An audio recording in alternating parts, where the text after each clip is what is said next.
लेकिन बड़ी खबर इस वक्त आ रही है दिल्ली से, जहां गृह मंत्रालय में इस वक्त अहम मीटिंग चल रही है, जहां पर बीएसएफ के आला अधिकारी मौजूद हैं।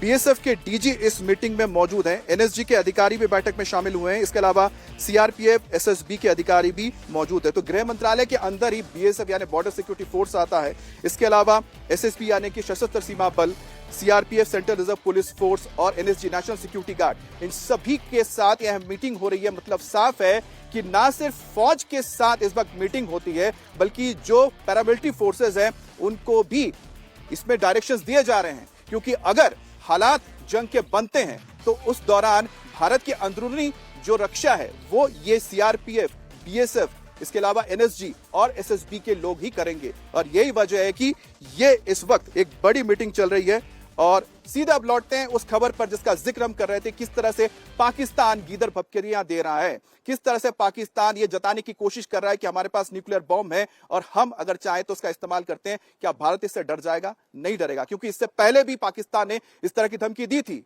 याद कीजिए 1999 में जब कारगिल का युद्ध हुआ था, उस वक्त भी यह कहा गया था कि वो न्यूक्लियर बम का इस्तेमाल करेगा। लेकिन साथ ही आपको बता दें कि इस वक्त भारत ने जो अपनी तैयारी कर ली है उसको लेकर भी बात करते हैं। मनीष, गृह मंत्रालय में भी बहुत अहम मीटिंग चल रही है जिसमें बीएसएफ के डीजी शामिल हैं। इसके अलावा सीआरपीएफ, एनएसजी और एसएसबी के भी आला अधिकारी मौजूद हैं। क्या बड़ी बातें इस मीटिंग से निकलकर सामने आ सकती हैं?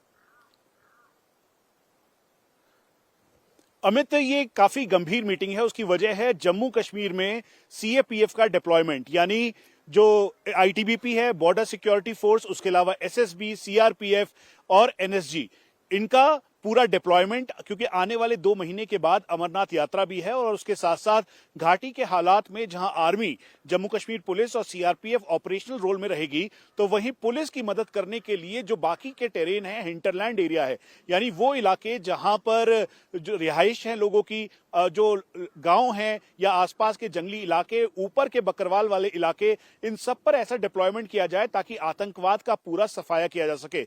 उसके साथ डीजी बीएसएफ की एक गंभीर बात यह भी थी कि उन्होंने जो हमें बताया गया, एक रिपोर्ट भी सौंपी है जिसमें उन्होंने अपने बॉर्डर सिक्योरिटी फोर्स का जो जवान इस समय पाकिस्तानी रेंजर्स के पास है उसके बारे में भी जिक्र किया है कि उसे जल्द से जल्द वापस लाया जाए, जिसके लिए पाकिस्तानी रेंजर्स बात नहीं कर रहे हैं। तो ये 2 मेन मुद्दे थे और सबसे बड़ा और गंभीर मुद्दा था जम्मू कश्मीर में सीएपीएफ का डिप्लॉयमेंट, जिसको देखते हुए करीबन 10,000 के लगभग जो पैरामिलिट्री फोर्सेस के जवान हैं उनकी तैनाती आसपास के सभी इलाकों में की जाएगी ताकि अमरनाथ यात्रा सुचारू तौर पे हो सके और आतंकवाद का पूरा सफाया हो सके।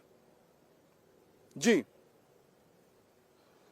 मनीष, जैसे कि मनीष ने जानकारी दी है कि यह जो मीटिंग बहुत अहम इसलिए भी हो जाती है क्योंकि जिस तरह के घाटी में हालात हैं उसके मद्देनजर अमरनाथ यात्रा की शुरुआत होने जा रही है। तो ऐसे में सुरक्षा व्यवस्था एक बहुत बड़ी जिम्मेदारी है इस वक्त सरकार के लिए।